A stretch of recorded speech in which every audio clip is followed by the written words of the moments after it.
My parents lied, saying my father was seriously ill and convinced me to give them $15,000 from my wedding fund supposedly for his treatment. Later, I found out they spent it on a luxurious honeymoon for my golden brother and his fiancée. As revenge, I didn't invite them to my wedding and did everything I could to completely bankrupt them, down to the last cent. You know, sometimes betrayal doesn't sound like, I don't love you anymore. It sounds like, Dad's not doing well. We really need some money. And there you are, nodding, hands shaking, opening your banking app, not even thinking to ask if the person on the other end is lying. My name's Nora. I'm 26. I recently married Alex. We've been together for 6 years, and I'd spent most of that time saving for my dream wedding. Not some fairy tale extravaganza, just something meaningful by the ocean. White sand, gentle breeze, barefoot under an arch. So many moments between me and Alex happened by the water. Our first, I love you. Our first trip. Even a few arguments. The ocean always somehow brought us back together.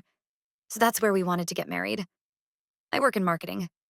Decent salary, not rich or anything, but steady.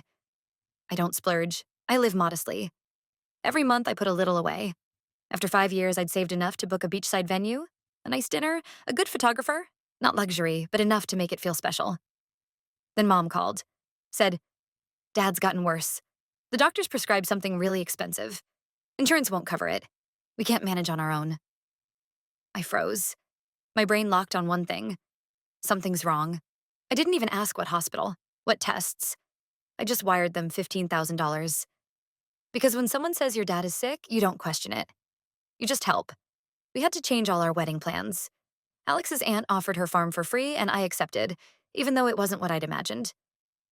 It's a pretty place. Lots of trees and flowers, but nowhere near the ocean. Alex tried to lift my spirits, kept saying the only thing that mattered was us. But I cried at night. I knew I'd done the right thing, but it still felt awful. Like something I'd worked so hard for had just been taken from me. I started visiting my parents more, hoping to check in on Dad, talk, maybe feel better. But every time I went, he was just lying in bed, watching TV, eating like normal. He didn't seem sick at all. I asked Mom about prescriptions, documents. She always dodged it. Said they were at the doctor's, said it was complicated. I gave her the benefit of the doubt. Maybe she just didn't want me to worry. But the weird stuff kept piling up. My brother, Dan, he's 24, never once visited them, and he used to be super close with Dad. When I asked, Dad said they didn't want to stress him out because of work, but Dan's never exactly been career-driven, so that didn't sit right with me. I messaged Dan. He was in a great mood, said he'd be back in a couple of weeks, right after his honeymoon. I froze. What honeymoon? He said he and his wife were traveling through Europe. I almost dropped my phone. A honeymoon? Where? When? Why didn't I know? He said it was a surprise from our parents. They wanted the newlyweds to relax, and they hadn't posted much online because they wanted to show everyone all the pics and stories when they got back. I just sat there. Everything clicked. $15,000. Medicine. Europe trip. Too perfect. Too convenient. Something cracked inside me. I felt like the dumbest person on the planet. I remember sitting there, phone in hand, just staring into space. You know that feeling when nothing dramatic has happened in the moment, but inside, it's like someone hit you? I knew right then that everything my brother just said was the truth. And everything my mom told me? A lie. Not a white lie. Not a half-truth. Straight up manipulation. I went to take a shower, hoping to calm down, but I just stood there under the water, mentally doing the math. $15,000. $15,000 I had saved over 5 years. For one day that was supposed to be special. My day. Our day with Alex. And my parents just handed it over to my brother for a trip around Europe. First it was, Dad is sick, then expensive medication, then we need help ASAP. But in reality, pizza in Rome and wine on the banks of the Seine? On my dime. I couldn't not compare. I gave up my dream. Gave up the beach ceremony, the hotel we always talked about, the live music I wanted, the little details that mattered. Meanwhile, my brother was sipping cocktails in Barcelona and posting stories of them dancing flamenco. Seriously? And no message to me. No thanks, no sorry. Not even a, hey, I hope you're not too upset. I called Mom, not to start a fight. I just wanted her to tell me I was wrong. Maybe they didn't tell me about the gift so I wouldn't feel bad? Maybe Dan paid part of the trip himself? or at least didn't know where the money came from. But no, it was worse than that. She sighed, didn't even sound ashamed. She said, "Yes, we lied. We knew if we told you the truth, you'd never agree. Dan's been under a lot of stress. He needed a reset. He's your brother. It's just money, Nora." Just money. I didn't even get angry at that point. I felt empty, like someone poured ice water down my spine. I wasn't sure what hurt more, the lie itself or how casually she admitted it. Like it was no big deal to take from one child and give to the other, because one will bounce back, the other won't. Then she added, "You're young, you earn well. You'll have your dream wedding another time. Your dad and I can't keep working forever. And Dan really needed this. He was depressed. This saved him." Saved him. You know what's most painful? I would have given it all up if Dad had really been sick. I would have walked away from the entire wedding, as long as he was okay. But his illness, that was just a convenient story to squeeze money out of me. I called Dan. He answered like nothing was wrong. All cheerful, relaxed, saying how awesome the trip had been and how our parents covered almost everything. I asked if he knew where the money came from. He said he hadn't at first, but Mom hinted at a sacrifice someone had made. And he thought that was fine. Said he'd pay me back eventually, but that it wasn't a big deal. Eventually. Someday. I hung up feeling like I'd been turned inside out, and only one thought kept spinning in my head. There it is. The truth. Not polished, not softened, not convenient. Messy, uncomfortable, and real. I looked at the wedding budget sheet where I'd crossed off beach arch in red. Looked at the dress I couldn't afford. And I realized what I lost wasn't just money. It was trust. And I'd never get it back. The day after I spoke with my brother, I barely got out of bed. Alex made me some tea, left it on the nightstand, and headed to work without asking questions. He saw it in my eyes. I was barely holding it together.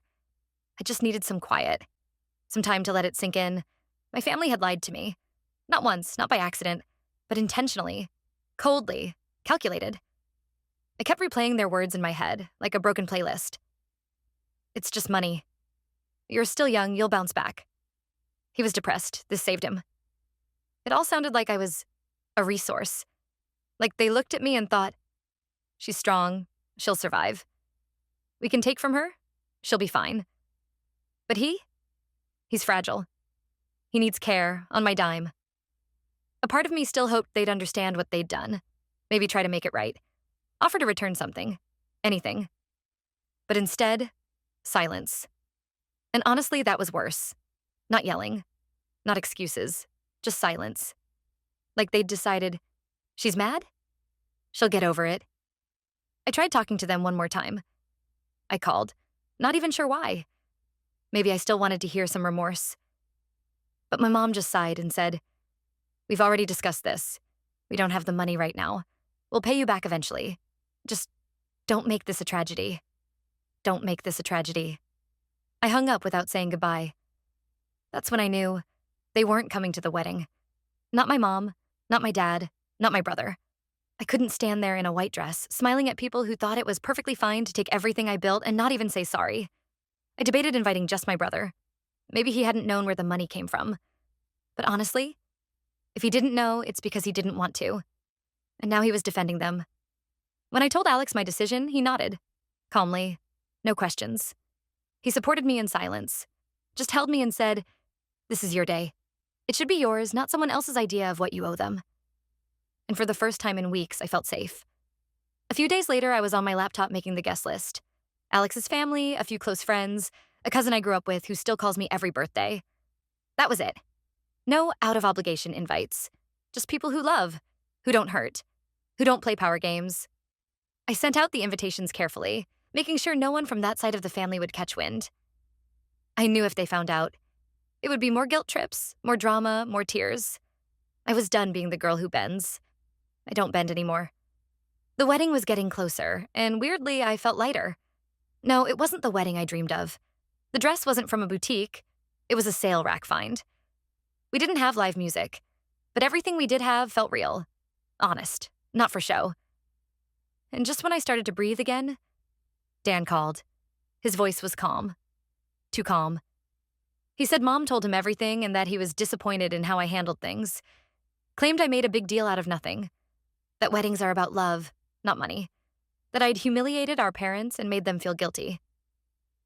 "You're overreacting," he said. "You need to move on." Move on. After they wiped my dream off the map. After they turned me into an ATM and then made me feel like the crazy one. He said he'd pay me back when he could. But until then, I should calm down and not ruin the family dynamic. I didn't answer. I just exhaled, put the phone down, and deleted his number. I was done. With all of them. And for the first time in this whole mess, I felt lighter. I thought that was it. I cut them off. Deleted their numbers. Finally felt calm. For the first time in weeks, I wasn't waking up in the middle of the night with that sinking feeling that someone was using me. Alex and I were planning the wedding, trying to focus on something good. And for a moment, I truly believed everything would be okay. That life was mine again. No strings attached. But here's the thing. If you don't put a firm stop to it, they won't either. A week after that last call with my brother, Alex texted me, "Your parents reached out. They want to talk." I didn't get it at first. Turns out they figured if they couldn't get through to me, they'd try going through my husband. Literally.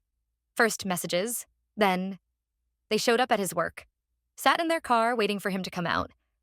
I don't know what they expected. That he'd run to them, drop to his knees, and beg me to forgive them? That he'd say, "Yeah, Nora's overreacting, but come on, they're family?" But Alex isn't that guy. He calmly left the parking lot.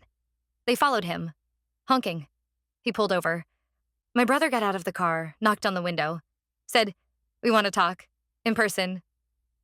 Alex sighed and agreed to meet them at a nearby diner, just to get it over with. I wasn't there, but he told me everything, down to the smallest detail.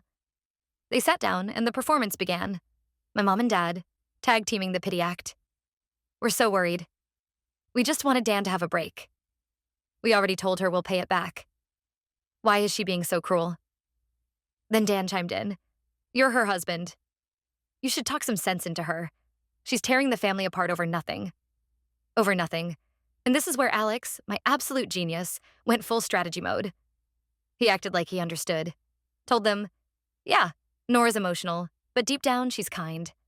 Maybe if you write her a heartfelt message, admit you were wrong, apologize sincerely, she might soften up. Just write it down. She doesn't need excuses. She needs to hear that you messed up.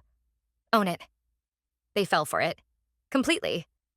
That same evening, I got the email. Long, dramatic, almost theatrical. They admitted everything, faking Dad's illness, deciding it was for the greater good, how they suffered but did what they had to for the family. It ended with something like, "We hope you can forgive us because we did it out of love." I laughed. Then I got angry. Then I laughed again. We forwarded it to the lawyer immediately, because now we had the most important thing, a confession, in writing, in their own words. Up until that point, I'd been unsure about going legal. It felt extreme. But after this, it was crystal clear. They weren't going to stop. They didn't care who they had to go through. Me, my husband, anyone. They just wanted control back. And I wasn't going to let that happen. That night, Alex and I sat in silence, the printed email on the table. I looked at the lines and remembered everything. Mom crying over the phone, me standing in line at the bank to send the money, buying a wedding dress that wasn't even close to the one I dreamed of. And now they wanted to wrap it all up in a bow and call it a good deed. Alex took my hand and said, "They don't get to be part of our life. Not for a second. Not even a word. They lost that right." I nodded. He was right. They lost everything. I thought it was over. After the email, the one they wrote themselves, confessing everything in detail, I truly believed they'd finally get it. Enough is enough. But it took less than 48 hours for me to realize they still thought they were right. They didn't feel guilty. They weren't ashamed. They were just furious that I refused to keep playing their game. The morning after we forwarded their message to our lawyer, I woke up to phone vibrations. The messages weren't for me. Alex showed me later. My parents and brother had bombarded him. At first they pleaded, then they begged, then they threatened. "You need to talk to her. You don't want the family to fall apart over a misunderstanding. She's not thinking straight. You're her husband. Step in." It wasn't pleading. It was manipulation. Calculated and insistent. When Alex blocked them, they leveled up. I didn't know this kind of thing happened in real life. It felt like a scene out of a bad movie. They showed up at his work. Again. No warning. Just parked outside, waiting for him to come out. When he did, they followed him. Honking, flashing their headlights. He pulled into the nearest gas station and they pulled in beside him. I didn't find out until that evening when he came home. He didn't start by telling me. First, he just hugged me. Tight, for a long time. Then he finally said, "They still think they can get to you. That they can break you." I didn't need details. I understood. They had no boundaries, no breaks. Just one goal: get back control. I sat there silently. I didn't even feel like crying. There was this weird calm instead. I wasn't scared anymore. I wasn't shaken. They could park outside our house, write letters, go around telling people how horrible I am. It didn't touch me. Not anymore. I wasn't the girl they used to know. I wasn't the one who stayed quiet when pushed. I asked Alex to tell me what exactly they'd said. He sat beside me and, in his usual even tone, repeated everything word for word. How my mom tried the guilt route. How my dad blamed me for blowing everything up over a few bucks. How my brother whined about how awkward it now was to post photos from the honeymoon, because apparently people had found out it was funded with my money. And then the cherry on top. If you go through with a lawsuit, you'll destroy the whole family. Is that what you want? Yes, absolutely. Because a family that only exists through lies and guilt trips isn't a family. It's a black hole that drains you dry because you're strong, you can handle it. I was tired of being strong, tired of being their safety net. I just wanted to get married, celebrate, feel peace. But they didn't leave me a choice. And you know what's ironic? While they were busy trying to preserve their image, they handed us the very thing that could destroy it. That email. The confession, the timeline, the whole story. Our lawyer was thrilled. He said it was nearly perfect, emotional, detailed, in writing, and voluntarily sent. We started preparing the lawsuit. I could have let the money go, but now it was about principle. I wasn't going to forgive. I wasn't going to forget. And I no longer just wanted them out of my life. I wanted them to face consequences, to feel everything I felt. Desperation, shame, loss of control. I'm not a vengeful person, but apparently everyone has a limit. And they crossed mine. While we waited for the court's response, I told Alex I wanted to plan our honeymoon. A short trip. Nothing flashy. No Instagram posts. Just the two of us. I said, I want to go back to that place we walked by the water, where we first decided to get married. He smiled. And so did I. I could finally breathe again. When the lawyer's email came in confirming that the lawsuit had been officially filed, I was sitting at the kitchen table eating buckwheat. No candles, no fanfare, just a regular weekday evening. And inside me, something quietly clicked. Not loudly, not dramatically. Just relief. I didn't even know you could feel it like that. Not like winning, but like finally being able to breathe. Alex and I didn't dance around the room. We just looked at each other and he gave me a small nod. Like, yes, we did this. Not because we wanted revenge, but because we wanted justice. Because we needed closure. My parents didn't reach out. Not a word, not a message. Even my brother. Radio silence. I guess their lawyer finally explained that an email confession wasn't just an emotional outburst. It was evidence. And in court, it matters. Especially when the amount is big and the lie is spelled out in their own words. But I didn't want to think of the lawsuit as payback. It wasn't about them. It was about me. About finally saying no. About not staying quiet, not swallowing it, not compromising for the sake of keeping the peace. Just saying, stop. This ends here. And weirdly, for the first time in years, I started remembering everything that came before this. Before the wedding. Before the fight. How often they'd downplay my achievements. How they always backed my brother, even when he said ridiculous things. How my mom once said, "You're smart. You'll figure it out." At the time, I thought that was a compliment. Now I see it was an excuse. I was always the one who'd manage, and he was the one who needed saving. My whole childhood, my early adulthood, it was one long, exhausting balancing act between their expectations and my burnout. Now I'd finally dropped the weight. And even if the court process would be long, even if they'd whine, guilt trip, and paint themselves as victims, I was no longer part of that system. Alex and I took that trip we talked about. Simple, just 3 days. A tiny coastal town, warm breeze, morning coffee on a wooden porch. No big talk, no photos, just us. I walked barefoot along the damp sand and realized I didn't need the big wedding show. I just needed this, to feel safe, to feel like the person next to me wouldn't betray me. that he wouldn't hand off my dreams to someone else because they needed it more. I remembered sitting in my parents' living room begging for my money back, my mom shaking her head like I was asking for something shameful. And now here I was in the shade of trees with someone who'd been on my side since day one. I didn't want revenge or humiliation anymore. I just wanted one thing, for them to leave me alone. For good. On the third day, I checked my email and saw a message. From my brother. Short. No greeting, no sign-off. Just, "You actually went through with it? Suing our parents? Do you even know what you're doing?" I deleted it without hesitation. I don't have to explain what I'm doing to anyone anymore. I'm just doing what I should have done a long time ago. Protecting myself, my marriage, my boundary. And if someone thinks that's cruel, that's not my burden to carry. I'm not carrying it anymore. I used to wonder what I'd feel once they finally realized I was serious. That this wasn't a threat, not a tantrum, not some emotional outburst, but a real thing. A lawsuit. With consequences. I thought I'd be scared. That I'd start second-guessing everything, caught between guilt and logic. But none of that happened. What came instead was a strange kind of peace. Like the air before a storm. Heavy but necessary. Cleansing. I didn't feel guilty anymore. That was gone. Slowly, yes, but completely. And what came in its place was something much clearer. They did this to themselves. They, being my parents. My brother, my so-called family. I gave them chances to make things right. More than one. I tried talking, explaining, even begging. And every time I got indifference. Or blame. Or fake sympathy. Now that I finally chose myself, they were shocked. Because they were used to the old version of me. The Nora who always forgave. I'm not that Nora anymore. Their lawyer emailed us about a week later. Formal. Our clients are open to resolving this matter outside of court. I showed it to our attorney. He smirked. Classic move, he said. They know they're in the wrong. They just don't want it to be public. So they're scared. Good.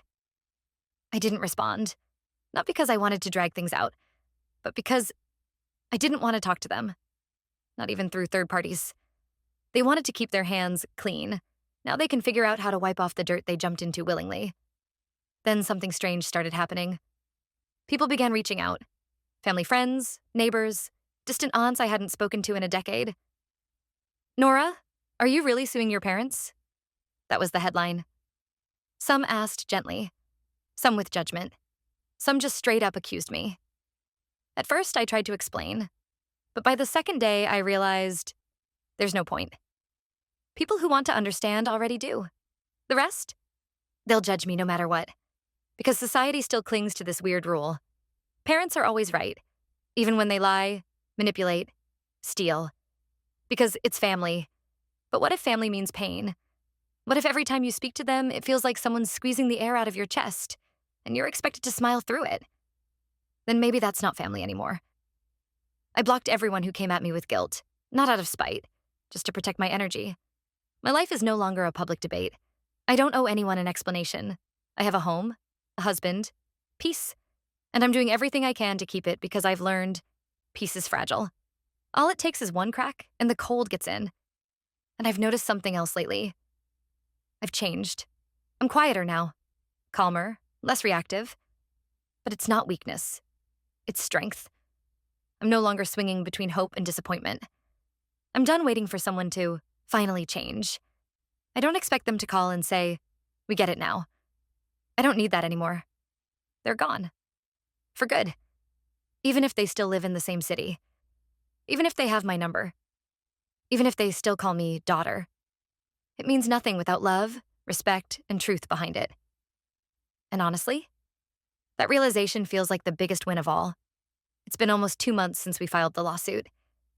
At first, I checked for updates every day, refreshing my email, flinching at every unknown number. Then it was less often. Then I nearly forgot. Not because I didn't care anymore, but because something inside me had shifted. The lawsuit stopped being the center of my life. It just became part of the process. Not a battle, but a step. A way to reclaim not just the money, but myself. Alex and I slowly settled back into normal life. Breakfast together. Arguing over who's taking out the trash. Picking out curtains. Little things, but those little things meant everything. They were proof that I was no longer living in constant stress. I was living. For real. One morning, we were sitting on the porch drinking coffee, and I caught myself thinking, I'm not angry anymore. That heavy knot I used to carry inside, it was gone. Yes, it still hurts when I think about what they did, but it's no longer fire. It's a scar. It stays. It reminds me. But it doesn't stop me from breathing.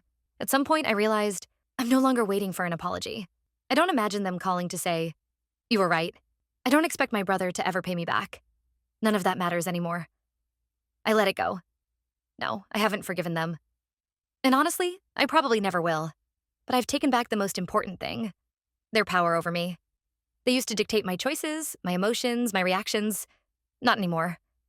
Now, if I cry, it's because I feel something. Not because someone hit a nerve. If I'm angry, it's because I choose to be. Not because someone pushed me there. I'm mine again. When the court's letter came in with the official hearing date, I wasn't scared.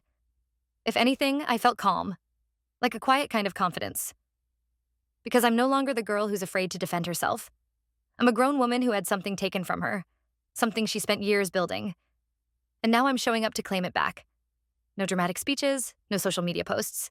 I didn't tell anyone except a couple of close friends, because this story isn't for attention. It's about boundaries, about the right to say no, even to your parents, about understanding that being a good daughter doesn't mean being an easy target.